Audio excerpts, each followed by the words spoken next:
Hey everyone, it's Mike Andes, and you're listening to the Business Bootcamp Podcast. A big thank you to today's sponsor, which is Gusto. If you haven't already, go to gusto.com/bootcamp. If you do any sort of payroll and you want to get away from writing out checks on every Friday, definitely want to check out Gusto because you can have an online mobile app for your employees to clock in and out of and then write checks to them virtually, ACH, directly into their bank account, all automated. So check it out today. Go to gusto.com/bootcamp and try it out for free for 90 days. One thing I don't talk a lot about is the fact that I grew up in a family where my father was a pastor and minister of the gospel in the Christian faith. And you might be like, what is this all about? I'm talking about leadership. And the reason that I'm talking about leadership specifically is because it stemmed literally 30 minutes ago as I was just kind of thinking and pondering about my father. And he's recently started a church. And I've become a student of leadership in the fact that I look at people that I respect, and I look at their leadership style, and then I look at other individuals who are leaders and lead people, but do so in a very detrimental way. And I try to ask myself, obviously I'm trying to pick from the people who I want to emulate, and then I want to shed or reject the ideology of leadership that create leaders, but not necessarily do not allow the followers to get to a positive place. And as I look at my father, and I've seen throughout my entire childhood, the ability for him to lead other individuals is not through force. It's not through even charisma. It is a matter of service, and it's a matter of giving. And I saw that my whole childhood. We moved 25 plus times before I moved out when I was 18, 20 years old. We moved all over the country, and he is pastor and ministering and trying to help people. And we didn't have a lot of money, mostly due to the fact because he just spent his whole life giving to other people. And he still continues to do that today, unselfishly, never thinking about himself, and has the purest of intentions when trying to give and help other people. Very humble and never looking for any sort of pat on the back or reward for how much he pours out for other individuals. And so that's a leader that I look to. I'm like, hey, that's why people want to follow. That is why people would look at that and want to learn and gain from that.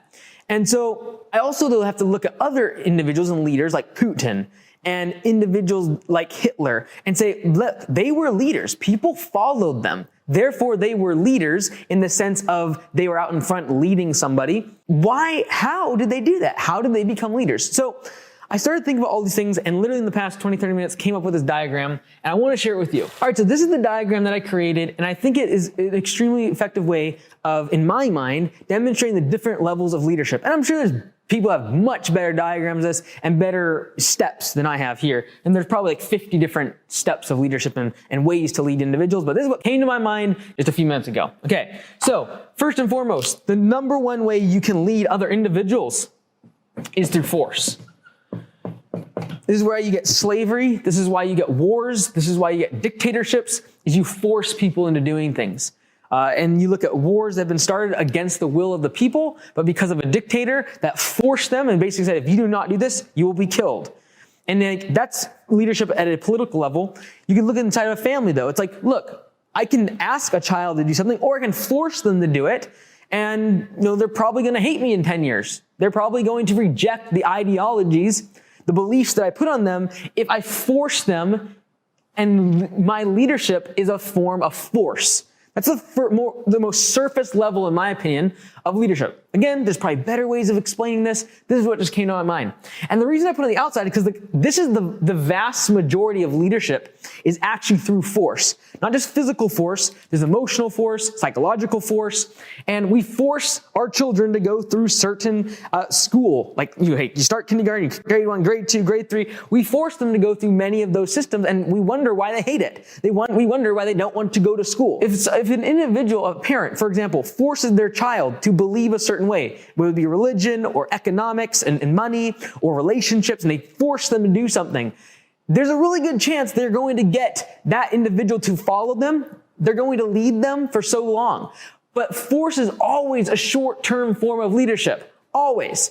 When you look at our businesses, you can force employees to do things, but you're probably not going to keep them around very long. They're going to leave. No one wants to be forced. No one wants to follow a leader that is forcing them to do something.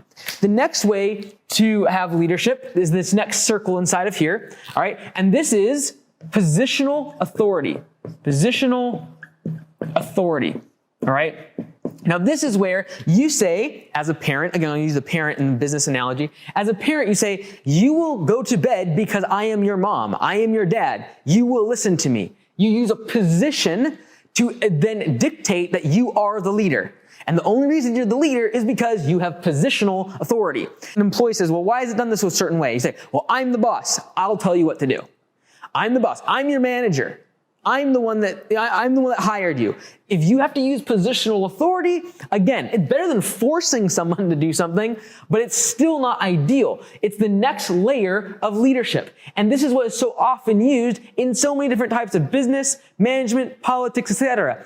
In the military, positional authority is actually very useful and is used very frequently because it's a hierarchy. Right? You have generals and you have captains and you have lieutenants. All of that hierarchy is created so that everyone's very clear in terms of leadership, positional authority, who has authority over the next rank is through that hierarchy. Positional authority. Okay? That's the next layer of leadership. And we could spend an hour on every single one of these. And I wrote a whole bunch of notes. Maybe one day I'll go into. If you like this kind of content, if you want to go really deep on each one of these, comment down below. I'm just starting to get more confident in actually sharing some of my thoughts that are a little bit more philosophical about business and leadership. So if you like this type of content, let me know in the comments, because I'll try to do more. If not, I won't. Okay, next step. The next thing that gets closer to what, in my opinion, is the heart of leadership. In my opinion, the center point, the bullseye, is the heart of leadership. But the next layer that is used in the form of leadership is passion. Oh, I messed that up. But the next stage of leadership is incentive. Okay? And this is where most employees live. Most of them live here. Right? You don't force your employees. You don't tell them, you have to listen to me because I'm the boss. But the reason they actually listen to you and they follow after you as being the leader is simply because you will get ice cream. That's an incentive-based form of leadership. They will listen to you. They will follow the actions you are telling them to do because of incentive. And so you've got to ask yourself, okay, great. I'm not forcing them. I'm not telling them I'm the boss but now I'm just giving them an incentive. I'm giving them a reward in order for them to follow the actions that I want them to take. This is, again, every single stage of organization and leadership this follows and applies to. In your business, yes, you can give bonuses. You can give incentive bonuses. You can pay for performance. You can have profit sharing. You can incentivize people to do certain things in your business. But at the end of the day, you still have not reached the heart of leadership. And it's not to say that this or this is bad. It's not to say that incentive-based compensation or giving bonuses based upon certain behaviors or giving a paycheck, because at the end of the day, the reason you show up to work is because of incentives. You need a paycheck. Okay? So that's a form of why someone would ever listen to you as the employer is because you pay their bills. You pay their paycheck. That is an incentive-based form of leadership. They know that they work 40 hours. If they work 80 hours, whatever it is, they're going to get a paycheck. Therefore, they will listen to you as long as they get an incentive. All right. Now, if that incentive is removed or that incentive is put in jeopardy or you don't give them an increase in a certain incentive that they want, they potentially will leave if this is as deep as you go. At the end of the day, the goal of every leader should be try to get to the center point and the heart of leadership. The next stage, getting closer to the heart of leadership, is passion. All right? And again, none of these are wrong or bad, but my goal as a leader is always to get as close to the center as possible. We're not there yet. Right now we're talking about passion. And a leader can have passion, and that is why people follow them. They enjoy a certain thing. All right? The reason your employees might come and follow your industry, your business, is because they're passionate about the product and service you create. Maybe the leader is passionate about a certain thing, and because of their passion, because they're a good speaker, because they're good with people, because they are enthusiastic and they have a lot of energy and passion for what they're talking about, they can actually bring people to come follow them, and they become a leader because they're so passionate about the subject, the topic, the industry, the business, the product, the service, and because they're passionate, people will follow.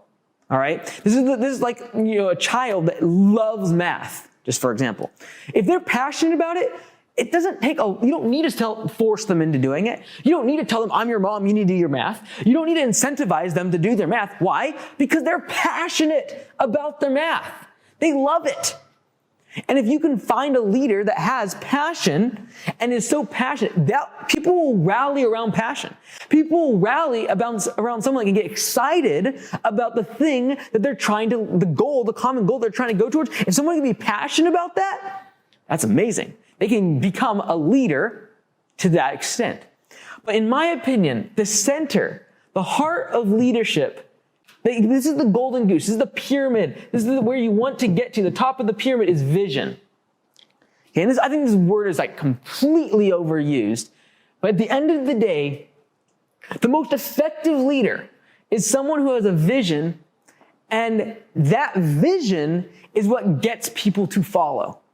Not because they're charismatic and passionate and they love the product and service, because guess what? There's going to be things in your business you don't love. There's going to be things in your family, your relationships, your organization that you aren't passionate about. But yet you'll still need to be a good leader in that stand. That you'll still need to get people to follow you into battle, even though you're not passionate about that specific thing. However, the vision will carry them through the times when they aren't passionate, when they aren't being incentivized, and when there's no positional authority telling them what to do. That is the greatest form of leadership. And what I have to ask myself is, when I am trying to get an organization, my business, a family, whatever I'm trying to do, and I am considered the leader in that role, is it just because I'm forcing people into doing something? Is it because I'm the boss? Because I'm the head honcho? Because I'm the positional authority of that organization, family unit, church unit, business unit? Is it just because I'm at the top of the hierarchy? Is it just because I'm the general and I make the calls and I make the shots and that's why people listen to me? Is it because they're being incentivized? Because I'm giving them money, I'm giving them a paycheck, I'm giving them bribes, I'm telling them that if they do X, I'll give them Y? Is it because I'm just passionate? Because I can get in front of a camera and talk? Because I have great ideas and I'm passionate about my ideas and I can be enthused and excited and I can scream and I can shout? None of that will stand the test of time. It will not stand the storms and the winds of the economy, of psychological, physical, emotional issues that will come in a person's life. But what will carry an organization is when a leader can have a vision that others can rally around. And that vision can last and live beyond the lifespan of the leader. Because in every one of these passion, incentive, positional authority, force, it requires the leader to be there. And so then at the end of the day, the person that leads with vision and creates a vision that will outlast them has to be very, very humble. Because if you're going to use force, if you're going to use positional authority, have incentive structures, be passionate, it's all based on the leader and it all hinges on the leader being there and being out in front and being the one that's passionate and pushing and inspiring. But a vision can outlast and outlive the leader. But the reason most people will not get to the center and lead with heart and vision is because they're so proud of their ability to force other individuals, have a position in any organization, the ability to incentivize people, or because they're so wrapped up in their own ego and their own emotions and their own passion, and they fail to realize that the deepest way to lead an individual is setting a vision, setting a goal, setting a target, and making it so incredibly appealing that someone is willing to continue going through hell, even when they're not passionate about it, because the goal is worth achieving. If you run a business and this speaks to you and you want to become a better leader in your business, watch this video here where I talk about why employees are not wanting to work for you. This is the one reason why people struggle to find people to follow their vision and get employees in their business. Check it out here. Seriously? A train?